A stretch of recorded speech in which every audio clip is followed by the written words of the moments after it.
Hey, welcome to New Jump City, everybody, where we recap the week in American and Japanese sequential art. I am your host, Christian, the unbiased king. Espinal, and joining me through Discord, it is the man, the myth, the legend, the tank top sage. It's Joshua Gangsta Time Cole. It's called partner, but it should be called Gangsta Time. What's good, Chris? What up, everybody listening? Hey. Also joining us, it is our producer, Edgelord Big News Brian. What's up, nerds? Oh, hey, hi, back for a new episode. Very excited. How are you guys doing today? Doing all right. Chilling, vibing, maxing out, relaxing out. It was a very nice day at work today, so I cannot complain. Hell yeah. I'm very excited. I guess I'll update you guys on my continuing journey to catch up on every currently running series in Jump. I'm on Blue Box. This is my second series in the journey. I'm 20 chapters away from catching up, I believe. Very close. It is very good. I enjoy Blue Box a lot. So much so I'm considering watching the anime. It's a very nice series. Like I said last week, it's a little more. I feel like it's wise beyond its years. It's a very mature series, and I mean that in the it's emotionally mature. You know, it feels like not like any other romance series I've read. You talking about Beastars? I'm talking about Blue Box. Beastars. Have you seen Beastars? No, but I've been recommended to it I've not been by recommended two Beastars. girls. Oh. Yeah, that's just funny. One from a girl I worked with in Whole Foods, and another from that I met at a Smash Bros tournament. Yeah. She brought it up, and I was like, like it's really good. But you know what's really good? Blue Box. I don't want to spoil too much of it, but I recommend it. I think it's a good series. I think it's and it's a nice change of pace from the majority action series that are in Jump. I would say that. I will say the sports element of it is not as strong as the romance element. It's mostly, if you were to divide it, I would say it is 70-30 romance sports. Because the sports aren't as dramatic, like you would see in Haikyuu or in Ice Shield or in any other sports manga. It's kind of like a backdrop almost. But it's good. We still haven't seen like a full game, really. We've seen games played with the girls' basketball team that the love interest is a part of, but it's not like very focused on. So I don't know how. I think that's like fine, the romance element is strong enough that it keeps my interest regardless. But I'm like, damn, I need a good sports series in Jump, man. I feel like only one comes around every generation, that's like about the sport. But those are all my thoughts on Blue Box so far. Next week I should be caught up on Blue Box, and we'll start a new one. Probably, I don't know, Elusive Samurai. Hajime no Ippo. No, it has to be in Jump, and it's. Oh my god. I'm probably at Elusive Samurai, or maybe I'll do Ichi the Witch. I feel like I should do Ichi the Witch because You should do Ichi the Witch. I should do. Yeah, Ichi. that one's alright. You don't like Ichi the Witch? I know you've been reading it. I am probably gonna pick it up again soon. Once I caught up to it, I stopped watching it. You know what's funny? That happened to me with Akane Banashi, and I really like that series. Maybe I'll reread Akane Banashi and catch up to that. Ichi the Witch is a cute little series. Yeah, I feel like it's the next big thing in Jump. I think it's gonna last for a while. Oh, you think it's the next big thing? I feel like it. I have the feeling. I feel like it does have like some qualities of being the next big thing, but I don't know if it has. I don't think it has that swag. That next big thing swag to it. I see. It don't got that Sigma energy. You know what I mean? Well, actually, no, it is pretty Sigma. Never mind. Oh yeah, Ichi the Witch is Sigma. Yeah, Ichi is very Sigma ish. The Sigma coded bro. But yeah, that's my journey so far. Josh, I believe you're continuing your journey on One Piece. Yes, but something being Sigma coded. What does that mean? Well, Brian used the term, so I feel like he's most familiar. Do you really want to know? Absolutely. So a Sigma is kind of like somebody who's like all about that grind. You know what I mean? That grind set. Oh, I see. Yeah, you know what I mean? Like, so they just full-heartedly believe. I believe we looked this up before, but let me look it up Yeah, again. I think we did. Now we looked up other terms, but not Sigma coded. Sigma. Okay. A Sigma, I get it now. It's really a Sigma male, and that means Yeah. Which, Self-reliant, independent, Yeah. and often solitary man who operates outside traditional social hierarchies. like Tom Cruise I wouldn't know. I would. and Matt Damon Mid and all that, going all the guys in movies.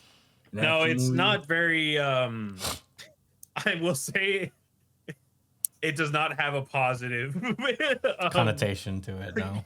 Yeah, it's not a very. It doesn't have a good reputation. So it's mostly like related to the people like Andrew Tate and Jocko, whatever his name is. That's not good. Grifters Yeah. for sure. Some of the characteristics of a Sigma male is independence, and they're reserved. They keep their thoughts and feelings to themselves. They prefer deep, meaningful relationships. No, they don't. Sigma males are. So here's an example of a Sigma male. Mm-hmm. There was a video that I saw about a guy. He's just like, yeah, I don't go grocery shopping. And then the guy's like, why? Like the person he's interviewing, or like on one of these fake podcasts, he's just like, what? Why? Why don't you go? Why don't you go grocery shopping? And he's just like, because that's for pussies. He goes, he's got to be fucking joking. Pussies. No, he was 100% serious. He's like, so you're telling me that I have to get into my car elevator, ride my car down the car elevator, drive all the way out to a grocery store, look at a list, look at my groceries, get all my groceries, buy my groceries, get in the car, get into my car elevator, go back up the elevator, into my house. He has to be kidding. Nobody really breaks down the entire process like that. He's like, no, I'll just order it, have somebody else do it for me, and then that way I save at least 2 hours of my day. Jesus. Well, just like, Jesus Christ. I hope that cleared that up for you, Josh. Shameless. very shameless. But yeah, One Piece, Josh. Yeah, so my update on One Piece, I've made it past the Enies Lobby arc, and boy, was that an experience. I remember Kaku being a joke, the giraffe man, but he wasn't. He was going crazy. He gave Zolo a really tough time, but I guess Zolo got annoyed enough to the point that he turned into a three-headed demon. Like, I think one of my favorite panels is like when he sees the shadow of it for a moment and he gets scared. He's like, what the fuck? And then Zolo just pulls that shit out of nowhere and slashes him. To this day, I don't know if is it real? He does it again. It's his will, right? No, it's not real. Zoro has like a strange ability that like his intensity is, or his hockey, it's not really explained thoroughly what it is, but there's something about the intensity of his battle aura that's so strong that it makes people see things. Yeah. Well, it's implied that was his Conqueror's hockey. Yeah. His Astra move. Oh, okay. Because a bunch of other people feel that too. Even Kaido, he made him see the Ashura. Whoa. Woo. Wait, don't slash me. Wait. Hold on. Time out. You didn't say you didn't say it was you. You didn't say you had Not the same 3 guy. heads, 9 hands. So you're approaching Cheating. Thriller Bark now, huh? Yeah, you could say I'm like, all right. So basically, I'm at the point right where Frankie is about to join the crew. They stole his No. underwear from him. It was really funny. Yeah. I was gonna ask that question. You would have knew that, right? If I would have asked you, what did they steal from Frankie before Yeah, I he would have joined the known crew? You would have they been stole like, his Speedos. yeah, you would have known the exact. Mm-hmm. Yeah. Yeah. And then Do Robin. you know? Huh? And then Robin broke his balls. Yeah. Spoiler alert, he didn't get there yet. Oh, No. Yeah, that's in the same chapter. What were you going to ask me, Josh? Shit, I forgot. It's gonna be a good one. Oh, yeah? Yeah, maybe it'll come back. Yeah. I mean, yeah. The Water 7 into CP9 was. I was talking a lot of shit before. I was talking about how all the other One Piece arcs have been really good too, and that hasn't changed. But I thought about it, and yeah, Annie's Lobby did definitely take this series up to another level. Yeah. And I think it's so dope that to know that this arc happened. All right, hold on. You know what? I don't want to cap, but correct me if I'm wrong, but I think this arc happened around the same time as the Chunin exam and the same time that that Ichigo was in the Soul Society. I don't know. I'll be honest. 2000. I think that came out around 2005. Hold on. Annie's Lobby.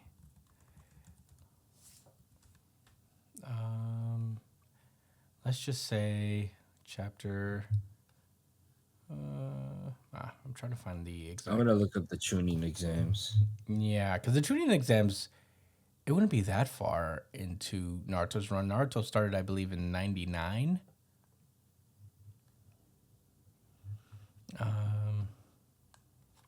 Trying to find the exact chapter Enies Lobby started.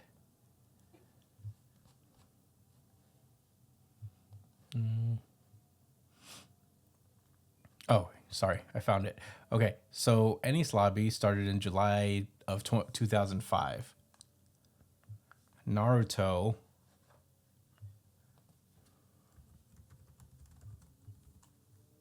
All right, the Chunin exams. The dub of Naruto started in 2005 in America. Oh, that's when it does. So it started before that. So the Chunin exams was before Enies Lobby. Wow. Yeah, it had to have been. Where was it at that point? 2005. All right. Well, this is the point I felt like I wanted to make, right? Like, which is cool that we're bringing up all this history, but to me, I feel like Enies Lobby was Oda, like, definitely like ratcheting this series up. I think he started feeling the pressure, like from like these other series, is like really starting to gain ground with Naruto and Bleach. So and probably other entire like Hunter x Hunter also like around the time, like the same time. So yeah, I think that's why it was as like high quality as it was, where everyone got like these special moves like out of nowhere too. It was really cool. Oh, so Usually I complain about shit like that. So 2005 Naruto was during the Sand invasion. Like when they invaded after the Chunin, like during the Chunin exams. Oh. So that was before the Sasuke retrieval arc. Yeah, it would have been before the Sasuke retrieval arc. Interesting. So yeah, the exact chapter I'm at right now in One Piece. Oh man, am I gonna have it? What was the last one I looked at?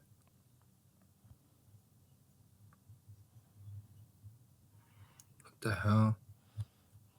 Oh yeah, because I have it. Well, we would have it open, so it wouldn't it automatically take you to where you Yeah. were. It's all right. But That's unfortunate. I can tell you roughly where I'm at. Okay, I'm basically at like 4. I think I'm at 439. mhm. No, 438. I've also got a treat for y'all when I'm Whoa. finally finished. When a certain arc is finally finished, I'm gonna show it to y'all in entirely in the chat. Yeah, he's been sending us snapshots of all the cool moments he's been seeing. This is making me all. But this one is nostalgic. gonna be this. What I'm gonna send you is every piece of the art God damn. in its entirety. Yeah, it's a side story. Hmm. So yeah, I'm at chapter 438. I didn't even finish it. Oh, there goes Usopp. All right. Anyway, speaking of One Piece, we should get the show started, right? Yes. Then let's go. One Piece. Great segue. We are on One Piece chapter 1143, Holy Nights. It's been 2 weeks since we talked about One Piece because it's been on break. We got a color page this time around based on a reader request. Straw Hat Crew car chase. There are no cars involved, of course. They're using the flying fish from the Flying Fish Raiders, I believe, specifically. And that will be our substitute of cars. Excuse me? You don't know the Flying Fish Raiders? You'll find out when you... Is that from Alabasta? No. It's ahead of where you are. So... anyway, One Piece. Last we left off with One Piece, the children have suddenly fallen asleep. The children of Elbaf have suddenly fallen asleep and started walking in a direction guided by one of Gunko's arrows. One of the teacher giants was beaten up, it seemed, injured somehow, and we don't know why, but on top of that, there seems to be a massive invasion of the kids' worst nightmares attacking Elbaf. And we don't know how that happened yet, but everybody's very confused. Saul opens this chapter by running after the kids who are just making a beeline down the beach, and he's trying to figure out what's going on. Robin warns him not to touch the children because the other teacher warned them that if they touched them, it would be not good. And Saul is just like, well, I know he told us to, but I don't see nothing wrong with them, and it's dangerous for them to keep walking like this. Oh boy, I gotta sneeze. Okay, no, sneeze is gone. Don't you hate when that happens? Actually, the worst. Yeah, literally. It's so fucking embarrassing. you know? But anyway, as Saul is trying to wake one of the kids up, he is suddenly pierced by these invisible thorns that seem to be all around the children. And he gets all stabbed up. It's not good. And Saul is on the ground writhing in pain because he just got stabbed up by a bunch of thorns. The giant... Derp. Like, why would he do that? They literally just told him not to. Yeah. Meanwhile, in the Western Village, where Dory Broggy and the other Straw Hats are, they're getting a transmission from the transponder Pillbug, which is the Elbaf version of the transponder snails that only work in Elbaf. This is their mode of communication. They are getting a transmission about what's going on. There's sudden danger. It's not good. They hear about the fire going on in Branch 8. And the giants are concerned because a lot of their children go to the school. So they immediately spring to action. There's a firefighting corps in Elbaf that immediately goes and rushes over to help. But they get swatted out of the air by one of the kids' nightmares. All the giants are surprised. They're like, what? They don't even know what that shit is. It kind of looks like Brooke. Yeah, right. That's what I thought for a second. Yeah. Meanwhile, we cut over to the Holy Knights who are enjoying a meal in the midst of all of this. They have a whole table set up and some food, and Saint Summers is laughing. He's going, yeah.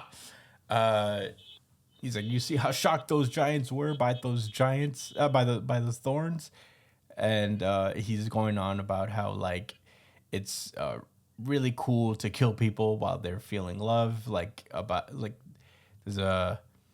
He's saying that love is the passion to reach out and squeeze someone tight, even as you see the thorns up close. And the best part is when this is a game when it's parents and children, because they hug their kids all tight, and then they get to see their mommy and daddy in agony from getting hit with the thorns. Fucking asshole. Yeah, Jesus, man. And we realize here that Saint Summer? yeah, Saint Summers is the wielder of the thorn fruit, and obviously is the guy responsible for having the kids surrounded by the invisible thorns. He is a thorn man. The Thorn Man. Thorn man. Thorn Man. And we then talk about how Gunko really explains what the hell's going on out there. Sorry, guys. What the hell? It's okay. It's not your fault. I'm just like, what the fuck? All I hear is a beep, beep, beep. It sounds like he's the same car too. It is. It must be the same car. What is he so mad about? I need to know. I'm so curious. You know what it is? It's a car that's probably double parked, Oh yeah. and he can't get out. Sheesh. He's still going. So of course the solution is to beep infinitely. Yeah, that's why we need super strength. Yeah. To just move people's cars out of the way. Yeah. But anyway, Gunko explains the path that she's having the children take from the Owl Library over to the port where they're at. And yeah, they'll reach the village's sea clouds if they walk straight. And one of the other holy knights, I think his name is Killingham. He looks over to Summers and is like, Summers, I need a bit more salt. And Summers goes, salt? And then he starts thinking of salt. And then I guess Killingham starts using his powers to put Summers to sleep and then manifest out of his dreams salt. So obviously this is the guy who is in charge of the nightmares coming to life. He is Saint Killingham, dragon fruit, mythical type, Kirin. So he's the Kirin dragon that is a dream manifesting dragon, or him personally is a dream manifesting man. So that's pretty sick. He could just take whatever he needs by making you think about it, go to sleep, and then grab it out of the air. That's cool. And Killingham asks, oh, not Killingham, Summers asks about what about the sleep tids that you pulled out of those brats' dreams? And he basically says that, like, hey, I could keep them going at the same time. There's no big deal. And he adds salt to their meals. And Gunko actually shows some delight in eating the food, which is very interesting and lends some credence to a fan theory, I think, coming up in One Piece. So I'll explain it later. Brian, you probably know what it is. How do you assume I don't know what it is? Do you know what it is, Josh? Yep. What is it? Involving who? Gunko. What's that theory? I'm asking you, what is the theory surrounding Gunko? That she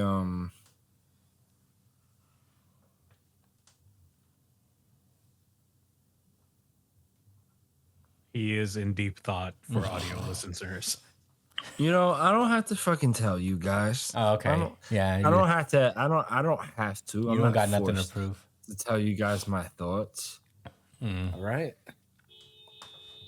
Oh my God. Oh, he's at it again, baby. He's at it again.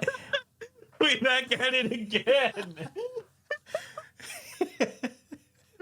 He took a quick intermission, bathroom stop. break. No, I think Josh had his son mute at that time. But anyway, Guko is delighted to eat the new seasoned food, and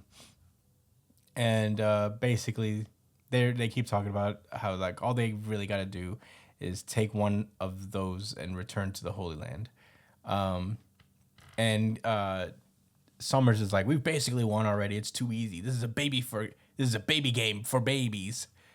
And Gunko has eaten her fill, and she's like, this is all 0 calories. And Killingham's like, yep, it's dream food, so 0 energy too. You don't really get anything out of it besides, I guess, the taste, which is interesting. So you're not really eating anything physical. You're just kind of tasting for the sake of it, which, to be honest, is pretty sick. I'm not going to lie. Anyway, so Gunko explains that there will be trouble because she mentions that Luffy is here. I guess she didn't really explain it to the others yet that Luffy is here. And they notice that the kids are walking straight towards the fire, and Gunko's like, see, you didn't expect this. Not to worry. If they die, we can send more. I'm like, Jesus Christ. Meanwhile, in the underworld, Loki is going crazy. He's crashing out right now. He already struck Elbaf once with the Ragnir hammer, and he's threatening to do it again. So, he's threatening to do it again unless Luffy and the others undo the last cuff that's on him. And, Sanji is just catching up because he just got there. He's like, who is this anyway? And Luffy explains that he's just a guy that was really injured and Luffy wanted to help. He's like, Loki yells that, or you all choose death, I'll only keep taking the lives of those weaklings in the Sun World. And Hydrogen is like, all right, wait. Zoro warns Hydrogen not to get suckered in, and Luffy decides to take up responsibility and take down Loki. So he's going in. Loki picks up the Ragnir, and Zoro warns Luffy to go easy on him or his wounds will get worse. And Luffy basically, I guess, gives him a love tap with Gear 3. And Loki is in such bad shape that that's enough to topple him to the ground. And yeah, basically Loki is out cold. Zoro is surprised to learn that Loki was at death's door already, so he really was gone, and he was basically bluffing at this point.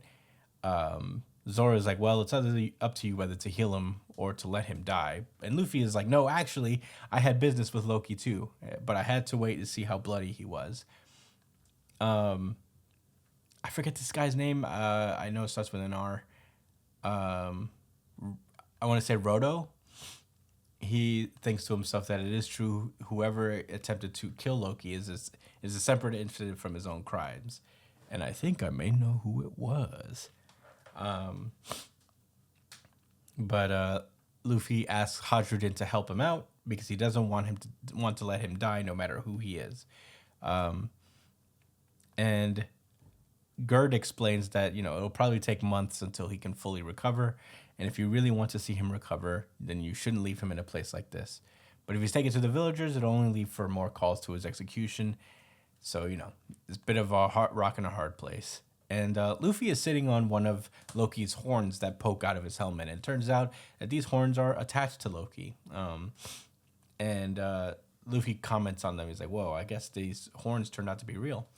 And they explain that, of course, Loki is descended from ancient giant, just like Harold was. And Hydrogen starts to have a little bit of a memory of Hydrogen and Loki growing up, and Harold explaining that he loves them both and that he wants them to work together to support Elbaf after he's gone. We see that Loki used to beat up Hydrogen when he was young. And Hydrogen's the older brother, it seems. And he is like, I can't believe this tiny weakling is supposed to be my big brother. He's like, you're just a bastard. Man, Game of Thrones much? He's like, you're not father's legitimate son. Hear that, Hajuden? Your mother had filthy blood in her veins. Damn. And Hajuden, understandably, picks up the axe and is about to just behead Loki. And everybody's like trying to hold Hajuden back. And he's like, I'll never forgive him for what he did. He insulted my mother and he killed my father. And Loki tells him to like, go on, do it, you sad little berserker. He said, instead of indulging in your personal petty dramas, take a look at the woods around us. They all say I went and killed Dad with pure murder in my heart, but you don't really believe that, do you? And that's where the chapter ends. Oh my God, Josh, what did you think about One Piece chapter 1143? Well, bear with me because this guy is still trying to get out of this fucking spot. Probably. But I mean, I think this was pretty obvious as far as Loki not really killing his dad, and it be something deeper than that. We've seen that the world government already has a way to infiltrate the castle at the very least, if not, Elbaf in its entirety. So they've been compromised. The thing is, does Shanks know that? I don't know. It looks like Shanks just was there to kind of help and put Loki down, but he doesn't seem like the type of guy to not listen to reason. Maybe he didn't want to get caught up in the politics. Maybe the Giants, maybe he arrived, while that situation like was unfolding or had already unfolded and just took the side of majority of the Giants and took their word for it that Loki was bad. I think that makes sense. Man, it was sad seeing Harjuden. He was like supposed to be the big brother, but he was, he didn't have that ancient blood in him. It's sad. He was an inferior giant. Yeah. No, that's not true. But I guess in combat prowess or combat potential, yeah. That's why Loki's so big. Okay, he didn't eat the giant model Zeus fruit or something. Yeah. Anyway, I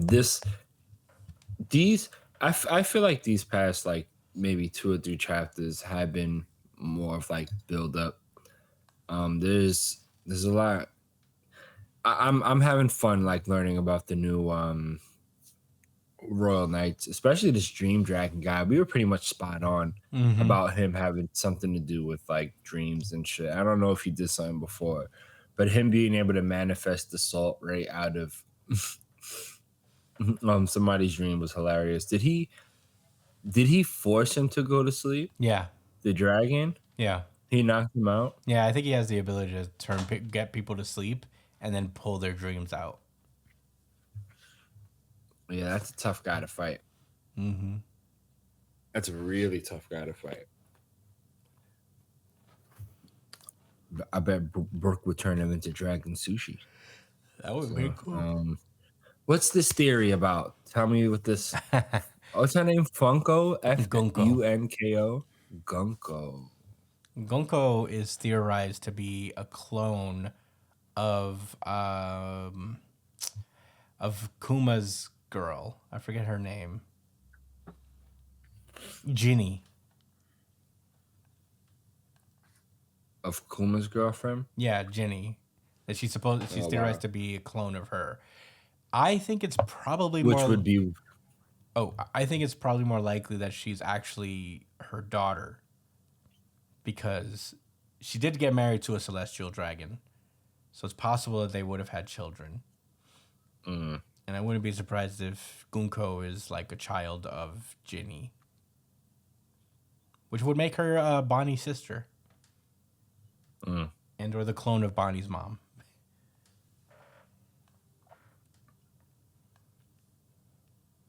That's pretty. Is it because they look similar? Yeah, that was the case, is that she does look similar, but I think that also her enjoyment of food, but despite being like a pretty cold person otherwise, is very much like Ginny and very much like Bonnie. Like the way she lit up when she when she added the salt to the meal. Yeah. It's very like kind of it's not in character for her, and I feel like because that's like a trait that she shares with Ginny and Bonnie, and that they both really like food. So she's either a clone of Ginny. Everybody seems to default to clones. I think it's more maybe a daughter situation. I don't think that, although there are clones in this universe, I don't think that like every person that is similar to another person is a clone. It's a fairly new technology. I would say maybe more of daughter, but clone is a possibility, I suppose. I don't know, but anyway, what are your thoughts on that? Yeah, I mean, I was looking up some images of Ginny and the way she just to like, get refreshed. And I think that could totally be the case. I mean, they do still have Bonnie with them, and it's not like she's a clear cut member of the Straw Hat crew. So there's still more story to tell. Um, I hope they bring Kuma back. He deserves it. They just might. I mean, they said Yeah, that they have the ability to do so. Lily did. That's promising. Well, yeah, I like the theory, and I like these Royal Knights. I think having a power of thorns is kind of corny at this point, but obviously it's gonna be godly. It's he's gonna have such a mastery of these vines. I mean, he can make them invisible. Like why? He just can. You gotta love One Piece. That's all I got to say. Oh, Loki was talking all that shit. Yeah, Loki Just was from going the drop. crazy. Oh man, he was going crazy. Oh, and I guess that guy got out the parking spot. Nice. Nice. Yeah. He made it. Brian, what were your thoughts? I don't have too many thoughts aside from an observation between Hydrogen and Loki. I'm Nice. starting to realize that they have literally just swapped them around. You know what I mean? They made Loki into Thor, and they made Thor into Loki, essentially, with Hydrogen.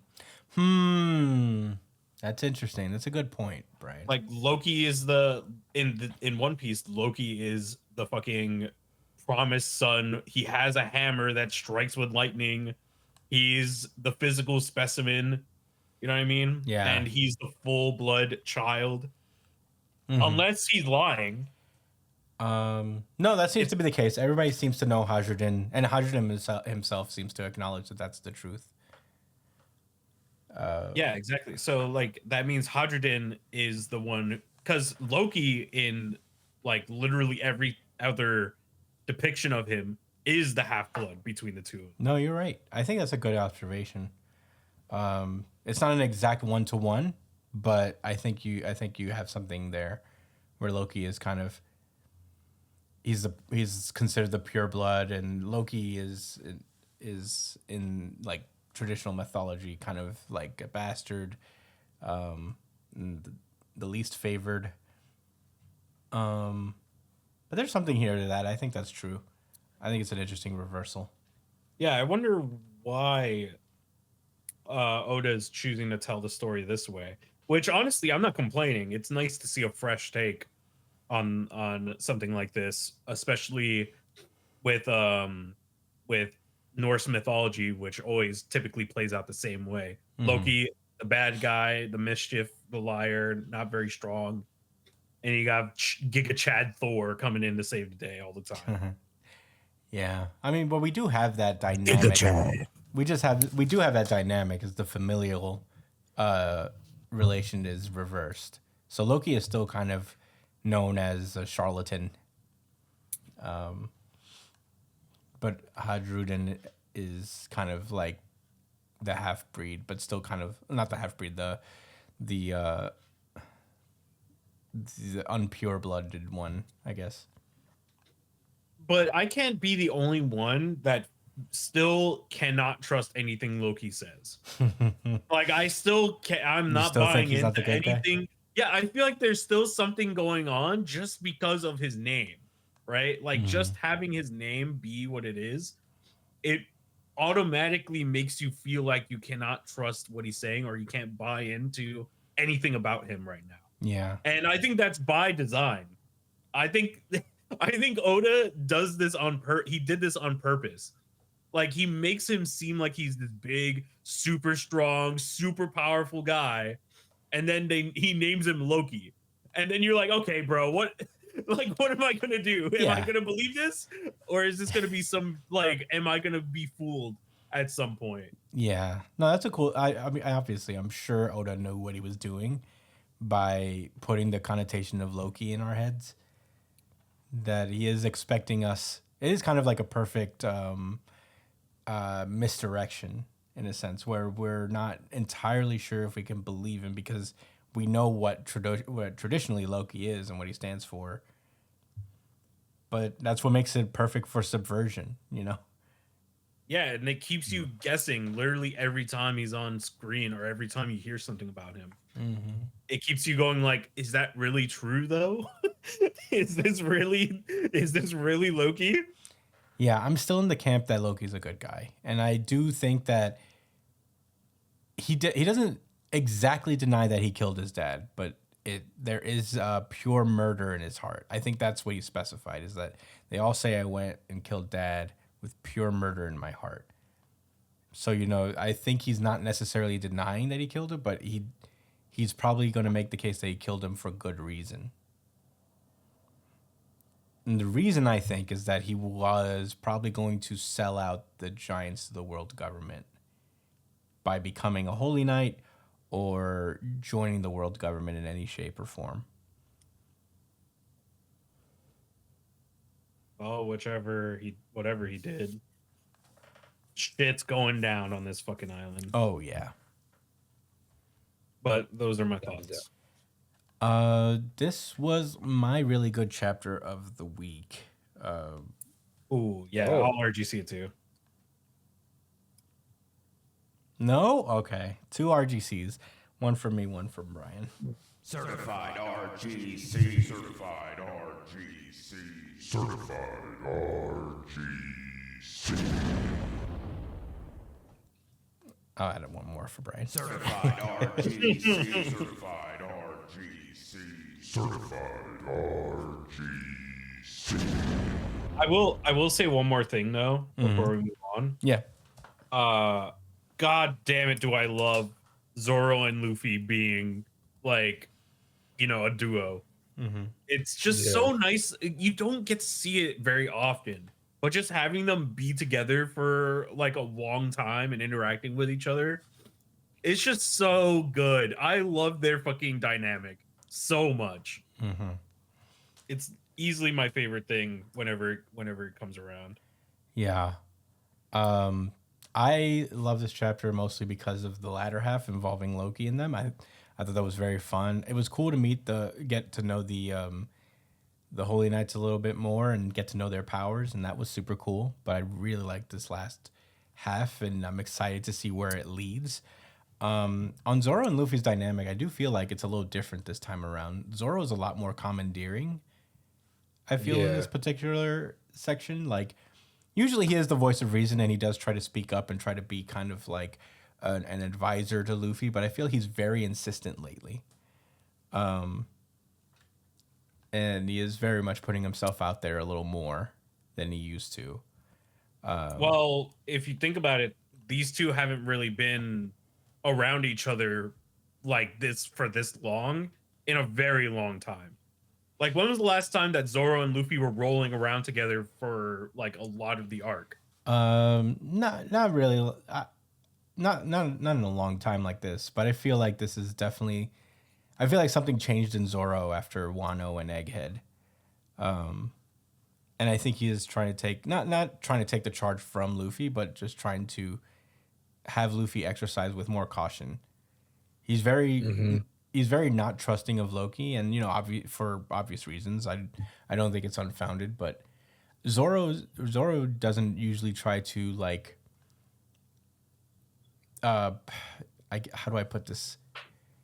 I guess like try to take charge as much as he used to, because he's basically telling him like, hey, you could do whatever you want with Loki, despite Luffy clearly wanting to help him, and he's going to step aside and let whatever happen, whatever Luffy wants, but he's really like this whole arc been trying to, I guess, put his foot forward and keeping Luffy away from this situation for whatever reason.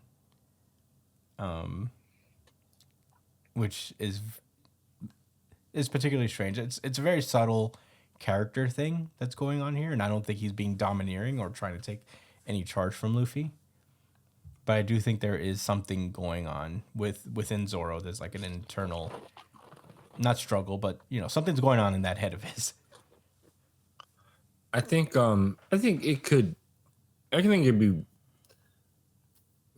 how do I put it? They've been through a lot, and not talking about like a lot like in the series, but recently. I mean, they didn't win in that situation on Egghead because they defeated their enemies. They got the fuck up out of there because shit was getting hot. You know what I mean? And I think Zolo understands that just the stakes that they're dealing with now is on another level. Maybe he's a lot more sensitive to that and understands that, like, he has to tighten things up a little bit more because Luffy's not going to. Yeah. And they've all accepted that. If anything, Zolo be like the mouthpiece for the rest of the crew, on how they feel as far as Luffy's antics go. It's really rare when someone else agrees with Luffy when it comes to the more outlandish shit he wants to do. And Zolo's one of the few people that could really kind of check him. And it doesn't have, I don't think it's like about, someone could beat the other person. I think it's just, that's his second crewmate. And also, Oda made a big deal of introducing Scappa Gabon, who, was a legendary crewmate to Roger. So I think I think there's going to be a lot of emphasis put on, there's always emphasis put on the crewmates because, this is One Piece we're talking about. But I can definitely see something forming there with Zolo too, because I've noticed that as well. But I've been enjoying it. I haven't looked at it. I think I agree with you. I don't think it has anything to do with them bumping heads and challenging each other. I don't think it's gonna go that way at all. I think this is like a character growth moment. I don't think Luffy would. I think Luffy would just realize that, like, if Zolo or any of his crewmates were really going hard to the point that they would want to fight him, he would stop. And just listen to them. I think that's how much he's developed. So yeah, that's how I feel. Yeah, I agree with you. I don't think it's going to be like a big conflict where like Zoro will have to fight Luffy or something. But I'm interested, especially since the Copper is bringing up the idea that like he used to have to try to check Roger all the time when they were young, and Zoro trying to put himself in that position where he's trying to put Luffy in a better mindset or more mindful place where he can look out. He cannot just blindly run into situations. Because Egghead nearly got them all killed because he agreed to get Vegapunk off the island. Like, they very nearly didn't make it, and for real this time, because they had the strongest people in the verse on their tail. So, I wouldn't be surprised. I think it's very interesting. And obviously, the dynamic between Loki and Hydrogen is really cool. Loki's very cool as a character. I'm very excited to see the Elbaf flashback because it's so strange. Like, it's such a strange dynamic in this island. We don't know much about the king yet, whether he's a good guy or a bad guy. Everything we've known about the King Harold seems to be that he's like a good person. And, he was trying to leave behind a reputation of violence that giants had. But I feel like that might be a reversal of what the ancient giants really were. Maybe he has a misconception of what they used to be and has tried too much to assimilate to the world we know now. And maybe that could be his beef with Loki and all them. I do think that the giants have beef with the world government because they tend to be the oldest people in the verse, And if there are people who know how fucking slimy the government is, it's probably people who live hundreds and hundreds of years. So, Hundreds. yeah. Like their king is the oldest person on earth. So, I don't know. But Oh yeah, like 300 years. yeah. So if anybody knows, some of them probably, they probably don't know the Void Century, but there was a time that some of them probably knew what happened before they died out. But anyway, that's all I gotta say about One Piece. It's so good. I'm so glad that it's not on break next week. Yeah, shall we move on to the next one? Any rebuttals? Yeah, yeah. Nope. Alrighty, let's go. Bloody Cross. Sakamoto Days. And with that, I'm going to toss this one over to Josh. Thanks. Sakamoto Days, chapter number 206, Forbidden Zone. Last week we got an epic fucking a couple weeks ago in Sakamoto Days, we got an epic tone shift in the series with X taking over the order and also them taking over the government, which was further explained in last week's chapter. What X intends to transform Japanese society into, with allowing people to have a gun with 3 bullets to do whatever they please.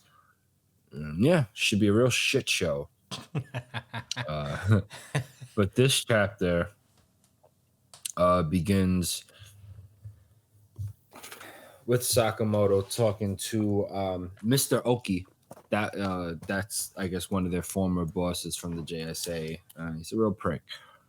And he basically breaks down like why he's actually why the JSA is actually teaming up with X to do this, and it all boils down to money. The fucking assassin business ain't working like it used to, and mostly due to cancel culture and that's just one of the things, which warfare. is very funny. I tell you, I rolled my fucking eyes. These assassins are being canceled. Like I wish, you know what I'm saying? I guess I'll save my thoughts for later. Let me. I'm gonna leave a footnote. On that, what was that, page 3? Okay. Yeah. So I don't think. Anyway, I don't want to get carried away. So yeah, he's like, yeah, this is the best way to keep us assassins. He basically explains how they're they're apex predators. You know what I'm saying? They should be at the top of society because they can kill anybody. So this was the natural progression of of society evolving. You know what he said? The truth is, the world is built on violence, and assassins stand at the apex of the food chain. Sakamoto's like, you only believe that the world is built on violence because that's the only world you know. Facts. Nigga said you talk like a normie. Nigga told Sakamoto you talk like a normie. It's crazy. Bro said, I love assassinations. You, no matter the winner, will have the final say. So, when does he say I love assassinations? In the previous page. Yes. He's Yes. like, in other words, Yes. to keep the assassin bases alive, and he says, yes, I love. Yes, I love this.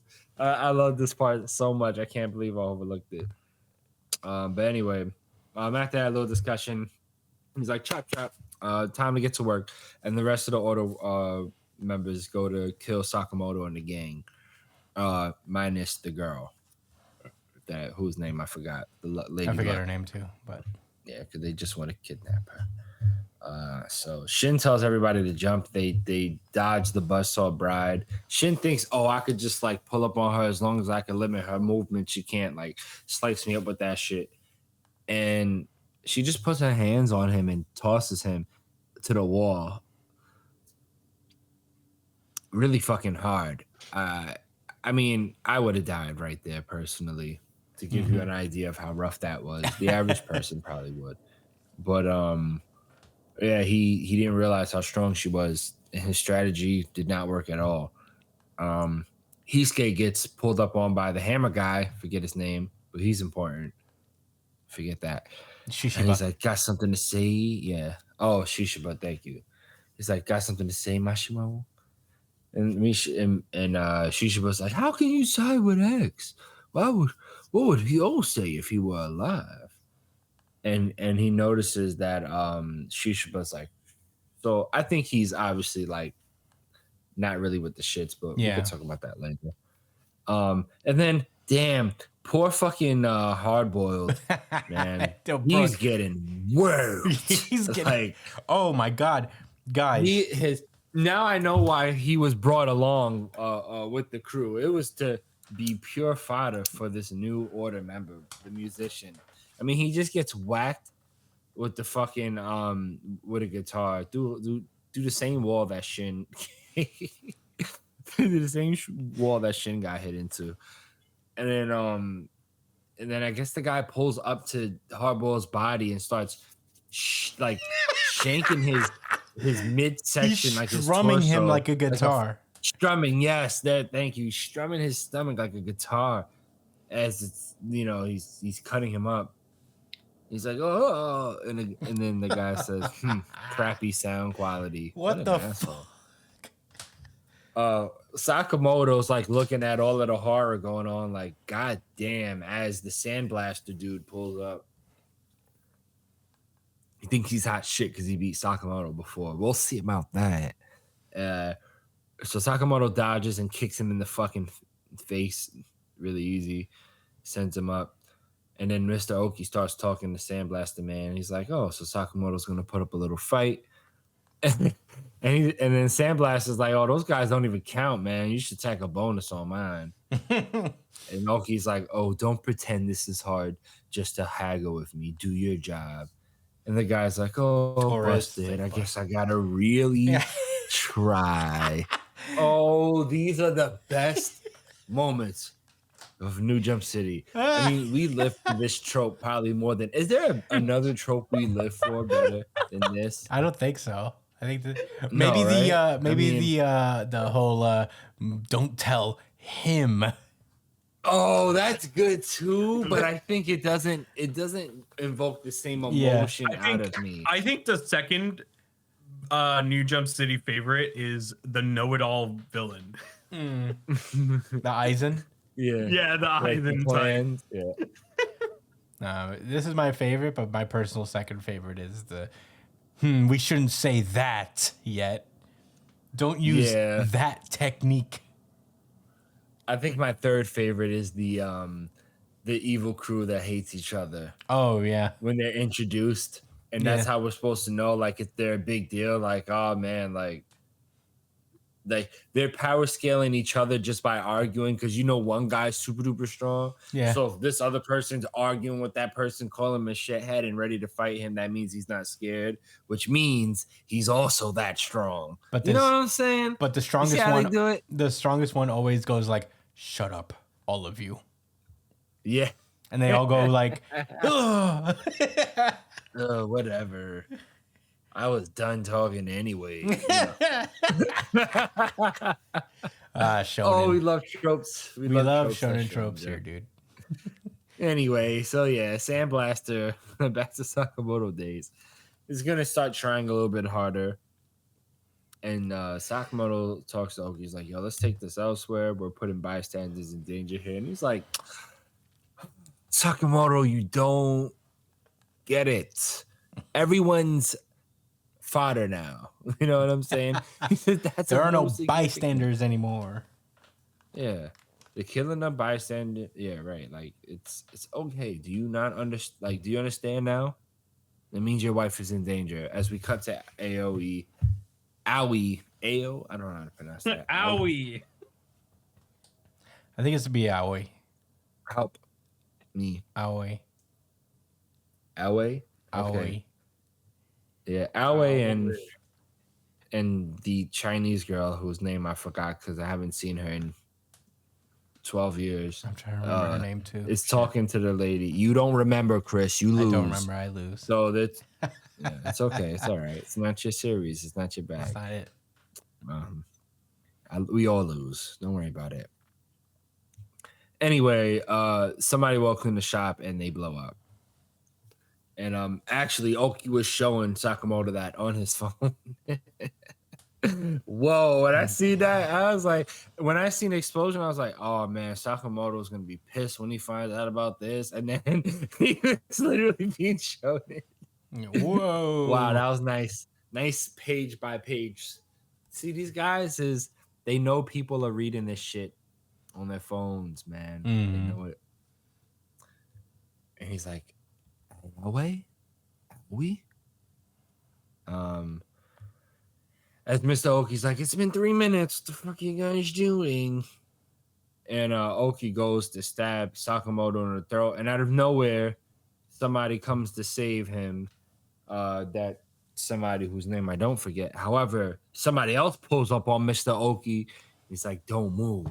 And that's Satoru Yotsumura, the guy that we thought was dead. Yes, that was supposed to be killed by the hammer dude, but he survived in the river. That was the whole thing. I remember that. That was crazy. And so yeah, he's like, oh, he's alive, huh? And the old guy and the old sensei that trained Sakamoto and a few others was like, that's enough out of you. Show some respect, you rookie punks. I wish, Chris, can you say that instead, Chris? That's enough out of you. Show some respect, you rookie punks. There we go. Was that Mickey Rourke? I don't know. Is this Mickey Rourke? Somebody, Digma and I was doing the South Park guys. Yeah. That's enough out of you. Show some respect, you rookie punks. Here's some respect. Yeah, that's the end of the chapter. Brian, I cannot wait to hear your thoughts on this series. This was a pretty good chapter. It was pretty fun. It was some high octane Sakamoto Days action. You know, these dynamic fucking spreads and cool action, cool and gimmicky action set pieces. Like this guy, if you look at him, how he strums Boiled, you could see like his hand that is on his throat playing his voice, I'm pretty sure. Yeah, he's doing like which is pretty fucking wild. But Boiled's gonna be fine. He'll get up next thing. As he's gushing with blood and screaming for his life. So Boyd's gonna be okay. Yeah, no, Boiled will be fine. But this was a pretty cool. This is a pretty cool chapter action wise. Obviously, hopefully Liu actually, or not Liu, Liu actually does something here. Right. It'd be really cool to see her back enrolled into the story. It felt like the mangaka kind of forgot about her for a while. Like she hasn't really done shit for a really long time. Yeah, I mean she's not really an assassin. Yeah, but she still has her cool like drunken fist thing. Yeah, she'll have saved Aoi. Nice to see Speed Shoes back in the business, back out here fighting. Back again. It's crazy that they enrolled the other guy though. Yeah. That they got the other guy on their side. That's a pretty big find, honestly. That guy's really strong.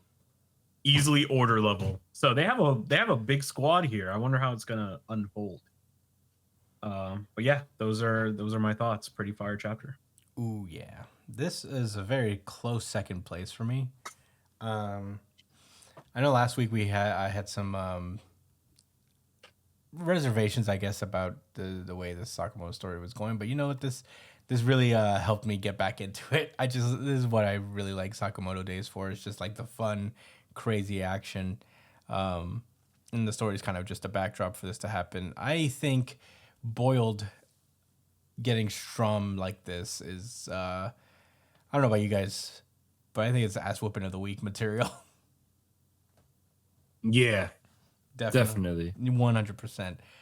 So ass whooping of the week goes to Boiled.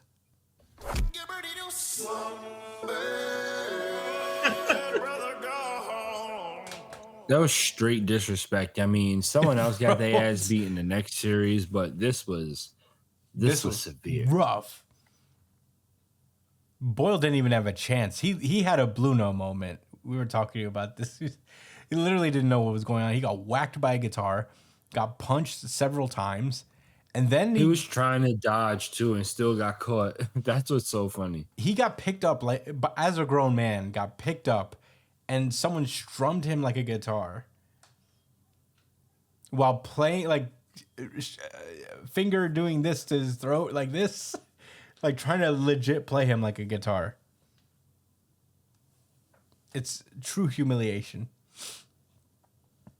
But it is very vintage Sakamoto to have like these kind of unique stylized fighters doing crazy shit like this. And yeah, I really liked it.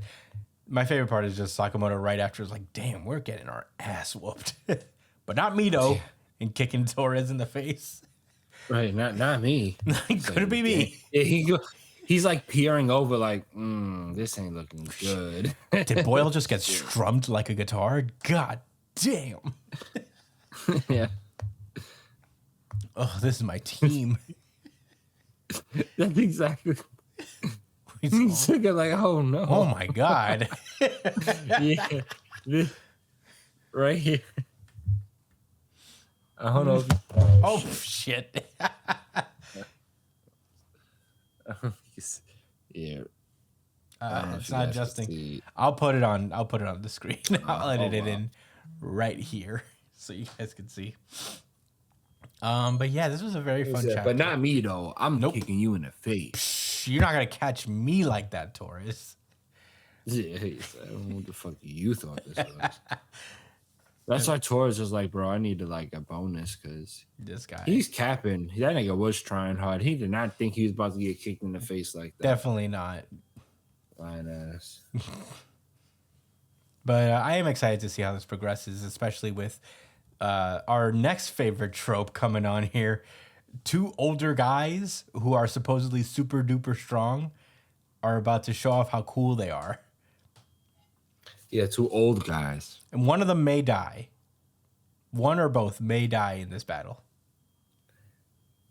Or they might just get up out of there. Maybe. It's either that or they're But if just... someone's got to die, it's going to be the sensei. Okay, this could go either one of three ways. I think they either fight and they beat up some order members. They either fight for a little while and then the bad guy withdraws. It's like, we can't afford to fight you right now. And then the order disappears. Or it's one or both of the sensei here die. Or like I say sensei colloquially, the two old guys that arrived. They fight, one of them, two dies. Or both die.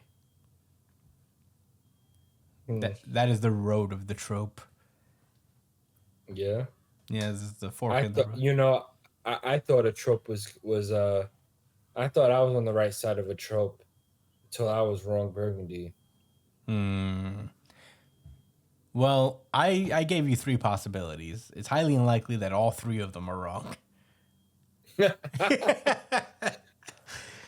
Death is involved with all three of them?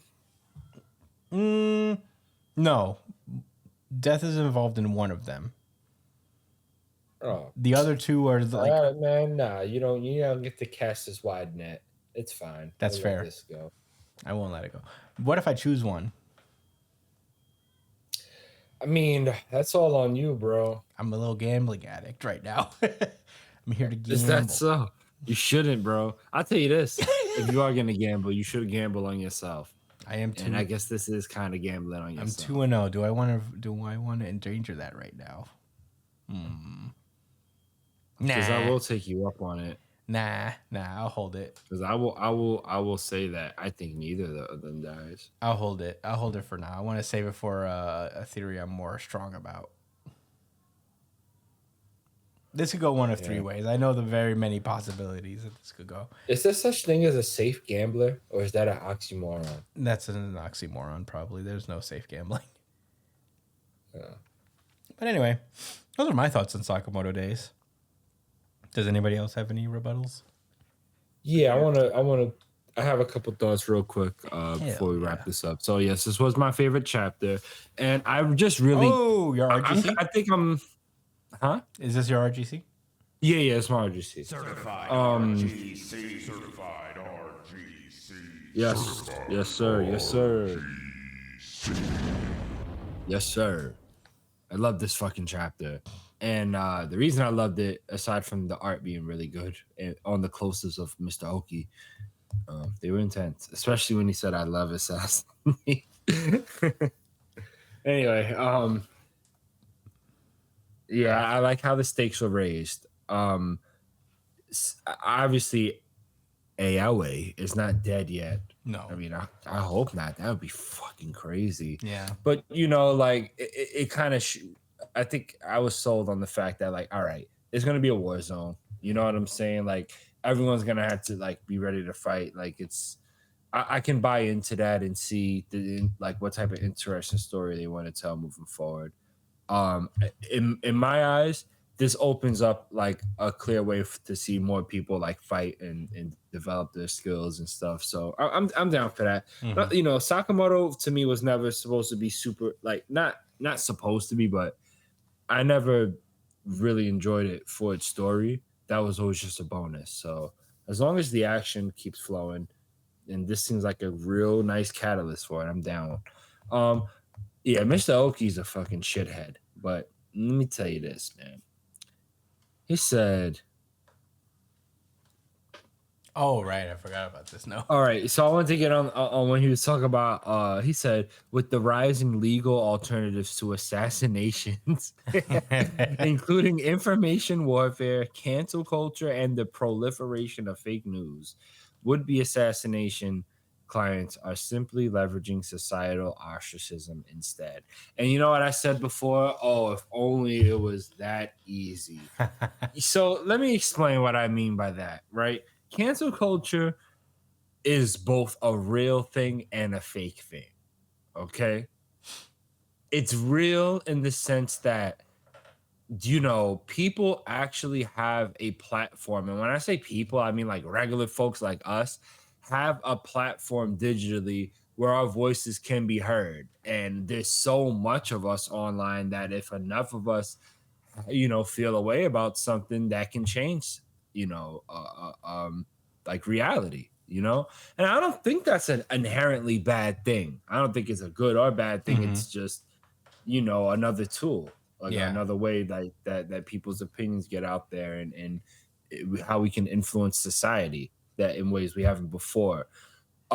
What's fake about cancel culture is the fact that any of these like actual like rich people or famous people claiming that they're canceled, yet they're getting Netflix specials or getting invited to this show and that show and that show and keep getting checks.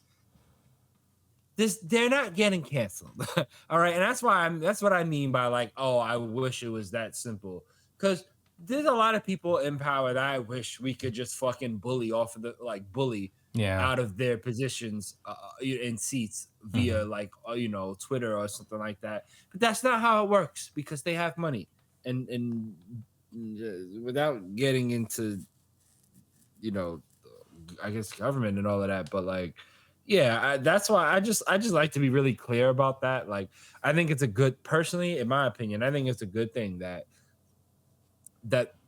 you don't like back in the day, the only like opinions and ideas that really got out there widespread were from those, who own networks and shit. You know what I'm saying? And own the TV stations. Nowadays, anybody could say something. It can rally and create a cause, etc. Okay. I like Sakamoto Days. Yeah, I Those are my thought thoughts. Any rebuttals? I do have. I think it's interesting. I like the idea they're going with. I think like that's an interesting thought in that sense, where it's obviously like absurd in a way, where assassinations have gone from literally killing people to killing people in a cultural way, I guess, or in society and ostracizing people. I think that's like an interesting, funny kind of parallel they're being drawn here, and as like something that is representative of what Oki wants. He wants things to be more physical as opposed to cancel culture, which I think is a funny thing for a villain to have. It's good that it's the villain He saying would this. say that. It's funny that it's the villain saying this, and I think it's good that in particular that the villain is railing against cancel culture here. So I think I like that. I like the little like not parallel, but the funny distinction that's being made here between like what assassins do and what people do, I guess, online or whatever. Like It was outlandish. it's outlandish. It's But absurd. I For sure. understand. Yeah, I like it because it's very silly in a way. Yeah. And I think it's good. I think it's like funny for a series like this. It's kind of like I like this kind of idea because it's so absurd. I mean, look how awesome these 2 pages are. That being page 3 and 4.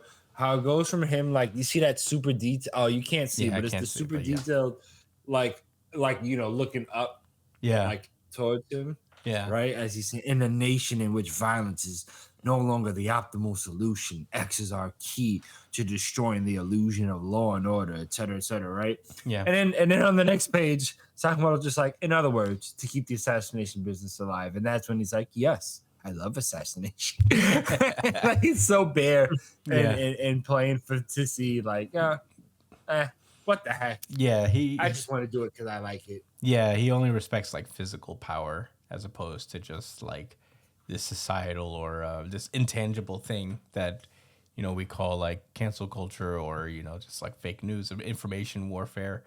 I think it's a funny, interesting take, or not take, but like an interesting theme that's being run with here. You said take, bro. It is a take for sure. You said take. Yeah, it's for sure a take. Brian heard that too. Little Elon Musk assassin here. He's like just really against cancel culture. He should have just. It's very funny that X is also doing this for him. He's getting behind X so he can stop cancel culture, just like Elon did. I wonder if this is like kind of a parallel he's being drawn here. Anyway, Elon sucks, and this chapter was very good. I enjoyed it. True. Anything else before we move on to the next one? Nopers. Alrighty, then let's go on. Dandadan. All right. Pass this one over to Brian. So we pick up from where we left off last chapter with all the flies flying in the air, flying all over the fly. But instead of actually picking up with the flies, we go back to creepy gym guy as he's picking up Miss Adachi and tosses her onto a couch. I hate this motherfucker. He's kind of just bragging about how he'll solve all of her money issues after he trades all of his stocks. Is he a Sigma? Is he Sigma Yes. Yeah, this is Sigma code. coded? Yes. We found him. We found the Sigma coded male. The student has become the master. You've And done as it, he's John. kind of like hunching over her, a bunch of the what's it called? I forget bunch what of they're these called, but the ghosts. Flies? No, the Kung Fu No. ghosts. The kung fu ghosts that that grandma was fighting. They pop Yeah, up what the fuck behind is him. that about? Remember they fought them. Granny, what's her name? Ayase's grandmother fought. Yeah, with the bull there, right? Yeah. But like, why But are they she here manifests now? them. That's her power. That's her fault. Yeah, that's her power. So the granny had to fight all of those things because that lady summoned them, the teacher. Yes. Why would she do that? When did that happen? She's one of the people that were given abilities by the guy. I see. Yeah. Okay. But anyway, you could go on, Brian. But a bunch of them get summoned, and she, I guess, is pulling out the blades, the steal your power blades. And she's kind of like delaying the attack. But Jim Bro turns around and he goes, "What the heck? I threw out the garbage yesterday." And I guess it's because they smell bad. So he thought it was the garbage, but it turns out it was the zombie guys. But not just them, it's also a bunch of flies and insects. As we cut back to the school squad that are fighting the headless dribblers. They're also being kind of overrun by a bunch of bugs and stuff. And it turns out that it's actually Yukishiro's ability. It's not a power of like amplifying singing, nor is it the power to just control the pygmies. It's the power to make small things obey her order. Dubbed the Lord of the Flies, which is pretty fire. This is a nice little 2-page spread of her playing the piano as well. Pretty nice. As we cut back to the gym bro, literally being like, his face is covered in flies and bugs and shit. Josh's worst nightmare, literally. And he said they're getting into every possible opening. I think I'd kill myself. And knowing this series, he literally means every possible opening. Josh's face. Josh is stuck in a perpetual state of pause and ew. So he's like really stressed the fuck out. He's like he's squirming. They're all over him. He hunches over. And I guess she takes this as the opportunity to go in and try to take his power. But first she tries to get him to accept defeat, and in exchange she'll spare his life. He kind of misunderstands and thinks that this is her doing. And he's kind of just like, "Oh my god, you've been collecting powers too?" And he reaches out to, I don't know, grab her, but he kind of like grabs her hands and admits defeat. As he kind of cuts himself a little bit onto the blade and transfers over the severed head dribblers to her. And as she's kind of like looking at her power, she forgets that this dude is literally being engulfed by fucking insects, and he's going, "Help me!" And she kind of jumps in to try to clear off all the bugs. She gets all the other zombie guys to help out as well, but honestly, there's nothing they can do as he gets lifted up into the air and he's getting carried out of his window, literally breaking through the glass and flying all the way back to the gymnasium, which we see the squadron have kind of like everything's cleared up over there. All the headless dribblers are gone. The floors are fucking destroyed from all the heads that are flying in. And Yukishiro falls over from being dizzy. And as they go to kind of take care of her and stuff, that's when the gym teacher busts through another window with all the bugs, and they swoop in and drop him right in front of them. And he's kind of just like, "What the fuck? Where am I? What am I doing here?" And he immediately gets up and he's kind of just like, you three are already on home. It's already dark out. And as he's walking away, what's her name again? Ira. Ira fucking roundhouse kicks him right on the side of the head and sends him flying, calling him a pukey pig bastard. Goated. And he's kind of just like, all right, the pictures of Yukishiro, right? I'll delete them, no problem, so he could just drop it. And he immediately puts on douchebag anime villain face and goes, if we make too big of a deal out of this, it won't look good for you either, will it? I mean, those dirty pictures. I hate him.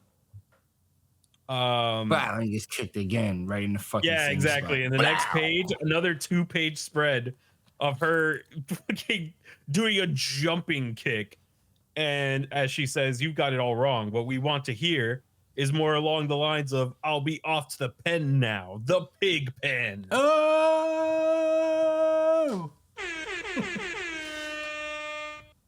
And that's where we end today's Dandadan chapter. Chris, what were your thoughts? this chapter is something else. I don't want to see a redemption for this guy. I hate him, which is a shame because I love his ability. I'm glad it got passed on to someone else so that someone else could possibly get this ability and use the His ability is the headless. yeah, the severed head dribblers. dribblers. Someone who can hopefully use them for good.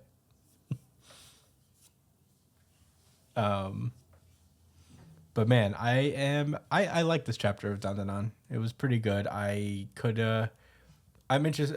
I think Yukishiro's ability is pretty cool. Summoning the bugs and stuff.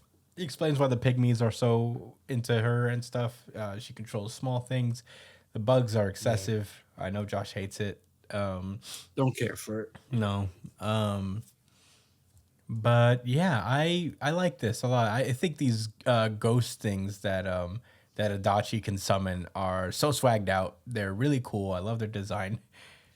I love that they come in like this. That shit is so tough. Yeah. They come in with that hitting that sick pose. Yeah, I mean, Dandadan's great. I had a good time reading this one. I guess next week we're gonna catch up with the goat Kinta and Okarun. So they'll probably go out and save them and stuff, and catch up with them. So excited to see where that goes. They're not dead. Yeah, one of them is one of those like scary cyborg looking ones. So, yeesh. Yeah, the alien that they fought, right? That was really, really strong. Mm-hmm. So I'm excited to see how that will go. Bro, Okarun is dead. Dude. But yeah, Dandadan was really fun, as usual. But those are all my thoughts. Josh, what did you think? Do you remember the teacher's name? Adachi? Which one? Yeah, Adachi has made me a fan of getting the leotard and bunny ears for my next partner. Never thought I liked something like that until I seen it in a comic book page. Interesting. I'm definitely not going to tell her that. I'll tell you that. Yeah, think of it as an idea that you thought of, not that you read it in the drawing. You saw a drawing. That's of it. exactly what I'm going with. Like, I made that up. You know what this cool idea I had and didn't get it from anywhere else, especially a Japanese manga? So this bunny fit. Throw that on. I needed to have the little poof tail in the back too. It's nice. Yeah.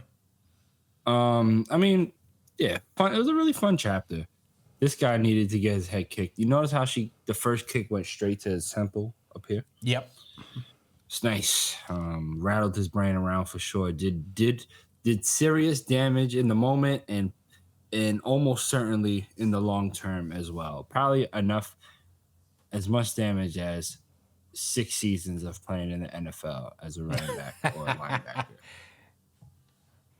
Yeah. So Yeah, that's serious. If he survives, he might be able to sue her, because that was a little excessive. But he did deserve some type of retribution against him. Yeah. That's for sure. But yeah, I'm looking forward to what happens next. Hell yeah. Brian, what did you think? This is a fun little chapter. Honestly, the Lord of the Flies panel was pretty fucking cool. I don't know. I really liked it. Even though it's like a simpler 2-page spread compared to most 2-page spreads in the series. I don't know. It just carried a lot of weight to it. And it had a nice little like resolution for her like storyline throughout this arc. So it just felt pretty cool. And also Lord of the Flies is a pretty fire nickname, honestly. But aside from that, I don't really have too many thoughts. This was a pretty nice little chapter, Dandadan. Yeah. A good conclusion to half the arc so far. Yeah, we're gonna get back to Ginta and Okaroon. I need soon enough. Kinta to step up. Ginta and Pakaroon. Well, he's gonna need to. He's gonna have to be like the main guy in this fight because Okaroon doesn't really have much. I fucking hope so. He's got a cool thing Who too. hits better poses, Frankie or Ginta? Frankie has a lot of practice. He has a lot more years under his belt of poses and shit. But But you're personal. Frankie hits the one pose. I love it. I love Frankie. Frankie's probably my favorite Straw Hat at the moment. But man, Kinta and his looks, the way his fucking face, his body moves in weird ways.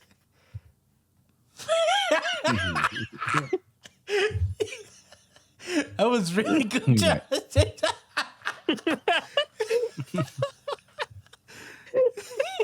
Be like,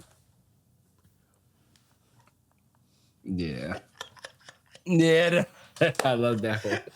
That's when he looks. You know who he reminds me of Eric Cartman Yeah. on South Park, like his facial expressions. Yeah, whenever they had him like look to the side, like his double chin. Oh my god. Yeah. But either way, I'm very excited. I love Kinta. I think he just makes me laugh. Just a specific way they draw that guy is so funny to me. Yeah, no, I guess that's it for Dandadan. And that has been our show. Thank you guys so much for joining us. You could find me at the Chris Espinal on Twitter. You can find Brian at b.esp on Twitter and Instagram as well. You could also check him out where he streams video games sometimes, probably at twitch.tv/itspunchline. You can find Josh at jdcole_37 on Instagram, at New Jump City Josh on X. And you can follow the show itself on both of those platforms as well, at New Jump City, at New Jump City on both Instagram and Twitter. Check us out at newjumpcitypod@gmail.com. Send in some questions for us to read on our pre-show chat show. We did do one this week, so keep them coming. We'd love to hear from more people to get some questions, or if you want easier access, you could also comment underneath the podcast that you're listening to, wherever you're listening to it, on YouTube, on iTunes, Spotify. I think Spotify has a comment section now, so you could also comment on there. Yeah, subscribe to the show while you're at it. Give us a like, a share. Check out the show on YouTube. We are in full video capability now. That's it. Not waste any more of your time. Thank you guys so much for listening. We'll see you guys next week. Stay safe, New Jump citizens. Peace, y'all.